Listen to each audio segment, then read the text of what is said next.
Hi viewers, flavour by Shiba ಚಾನಲ್ಗೆ ಸ್ವಾಗತ. ಇವತ್ತು ಹಲಸಿನ ಹಣ್ಣಲ್ಲಿ ಒಂದು ಸ್ವೀಟ್ ಮಾಡ್ತಾಯಿದ್ದೀನಿ. ಮಲೆನಾಡು ಸೈಡು ಮತ್ತು ಕೇರಳ ಸೈಡೆಲ್ಲ ಭಾಳ ಫೇಮಸ್. ಇದು ಇಷ್ಟಪಟ್ಟು ತಿನ್ನುವಂಥ ಒಂದು ಡಿಶ್. ಇದು ಈವ್ನಿಂಗ್ ಸ್ನ್ಯಾಕ್ಸ್ಗೆ ಸೂಪರ್ಬ್ ಆಗಿರುತ್ತೆ. ನೀವು ಒಂದು ಸಲ ಟ್ರೈ ಮಾಡಿ, ಹೊಸ ಹೊಸ ರುಚಿಗಳನ್ನ ಮಾಡಿ ಖುಷಿಯಾಗಿ ತಿನ್ನಿ. ನನ್ನ ವೀಡಿಯೋಸ್ನ ಡೈಲಿ ವಾಚ್ ಮಾಡ್ತಾಯಿರಿ, ಹಾಗೆ ಲೈಕ್ ಕೊಡಿ, ಶೇರ್ ಕೂಡ ಮಾಡಿ. ನೋಡಿ, ಒಂದು ಬೌಲ್ ಫುಲ್ಲು ಹಲಸಿನ ಹಣ್ಣನ್ನ ಪೀಸ್ ಮಾಡಿ ತೊಗೊಂಡಿದ್ದೀನಿ. ಅರ್ಧ ಬೌಲು ತೆಂಗಿನ ತುರಿ, ಅರ್ಧ ಬೌಲು ಬೆಲ್ಲದ ಪುಡಿ, ಅದು ಜಾಗ್ರಿ ಪೌಡರ್, ಮತ್ತು 3 ಏಲಕ್ಕಿ. ಆಮೇಲೆ ಮುಕ್ಕಾಲು ಬೌಲಲ್ಲಿ ಅಕ್ಕಿ ತೊಗೊಂಡಿದ್ದೀನಿ, ನೆನೆಸಿದಂಥ ಅಕ್ಕಿ. ಒಂದು 20 ನಿಮಿಷ ಅಕ್ಕಿನ ನೆನೆಸಿ, ಆಯಿತಾ. ಇದಿಷ್ಟು ರೆಡಿ ಮಾಡ್ಕೊಳ್ಳಿ. ಹಲಸಿನ ಹಣ್ಣು ಮಾತ್ರ ಜಾಸ್ತಿ ಇರಲಿ, ಆಗಲೇ ಅದು ನಮ್ಗೆ ಆ ಫ್ಲೇವರ್ ಚೆನ್ನಾಗಿ ಸಿಗೋದು. ಈಗ ಮಿಕ್ಸಿ ಜಾರ್ಗೆ ಅಕ್ಕಿ, ತೆಂಗಿನಕಾಯಿ, ಬೆಲ್ಲ, ಏಲಕ್ಕಿ ಇದಿಷ್ಟನ್ನು ಹಾಕ್ಕೊಳ್ಳಿ. ನೀರೇನು ಹಾಕೋದು ಬೇಡ. ನಾವು ಅಕ್ಕಿ ತೊಳೆದಂಥ ನೀರಲ್ಲೇ ಸ್ವಲ್ಪ ಇತ್ತು ನೋಡಿ, ಅದೇ ಸಾಕು ಗ್ರೈಂಡ್ ಆಗಲಿಕ್ಕೆ. ಚೆನ್ನಾಗಿ ನೈಸಾಗಿ ಗ್ರೈಂಡ್ ಮಾಡ್ಕೊಳ್ಳಿ, ಆಯಿತಾ. ಇದು ಗ್ರೈಂಡ್ ಆದಮೇಲೆ ನಾವು ಕಟ್ ಮಾಡಿ ಇಟ್ಕೊಂಡಿದ್ವಲ್ಲ ಹಲಸಿನ ಹಣ್ಣನ್ನ, ಅದನ್ನು ಇದ್ರ ಜೊತೆಗೆ ಹಾಕಬೇಕು.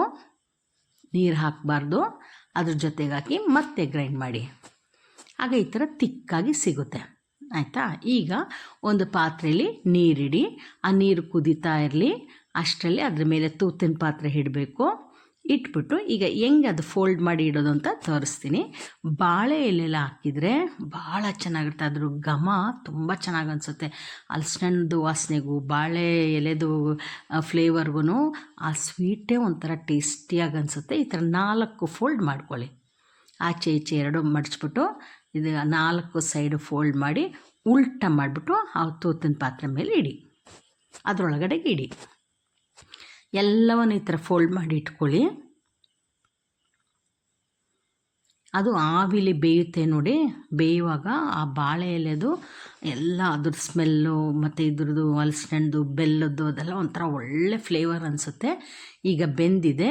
ಬೆಂದಾಗ ಕಲರ್ ಚೇಂಜ್ ಆಗುತ್ತೆ ಮತ್ತು ಬಾಳೆ ಎಲೆಯಿಂದ ಭಾಳ ಈಸಿಯಾಗಿ ಬಿಡಿಸ್ಕೊಂಬರುತ್ತೆ ನೋಡಿ. ಈ ಥರ ತಣ್ಣಗಾದ ಮೇಲೆ ಓಪನ್ ಮಾಡಬೇಕು ನೋಡಿ. ಹಿಂಗೆ ತೆಗೆಯುವಾಗ ನೀಟಾಗಿ ಬರುತ್ತೆ. ಅದು ಎಷ್ಟು ಚೆನ್ನಾಗಿ ಅನಿಸುತ್ತೆ ಅಂದರೆ, ನೀವು ಖಂಡಿತ ಹೊಸ ಹೊಸ ತಿಂಡಿಗಳನ್ನ ಮಾಡಿ ಟೇಸ್ಟ್ ಮಾಡಿ ನೋಡಿ. ಹೀಗೂ ಮಾಡ್ಬೋದಾ ಅಂತ ನಿಮ್ಗೆ ಅನಿಸುತ್ತೆ. ಆಗ ಇದು ಈವ್ನಿಂಗ್ ಸ್ನ್ಯಾಕ್ಸ್ಗೆಲ್ಲ ತುಂಬ ಚೆನ್ನಾಗಿರುತ್ತೆ. ವಯಸ್ಸಾದವ್ರಿಗೆ ಕೊಡ್ಬೋದು, ಮಕ್ಕಳಿಗೆ ಕೊಡ್ಬೋದು, ಎಲ್ಲರಿಗೂ ತಿನ್ಲಿಕ್ಕೆ ಈಸಿ, ಜೊತೆಗೆ ಅಷ್ಟೇ ಖುಷಿಯಾಗಿಯೂ ತಿನ್ಬೋದು. ಅಷ್ಟು ಒಳ್ಳೆ ಫ್ಲೇವರ್ ಇರುತ್ತೆ. ಒಂದು ಸಲ ಟ್ರೈ ಮಾಡಿಬಿಟ್ಟು ಅದು ಹೇಗಿತ್ತು ಅಂತ ನನಗೆ ಹೇಳಿ. ನೆಕ್ಸ್ಟ್ ವೀಡಿಯೋದಲ್ಲಿ ನಮಗೆ ಮೀಟ್ ಮಾಡೋಣ. ಅಲ್ಲಿವರೆಗೂ take care, bye, thank you.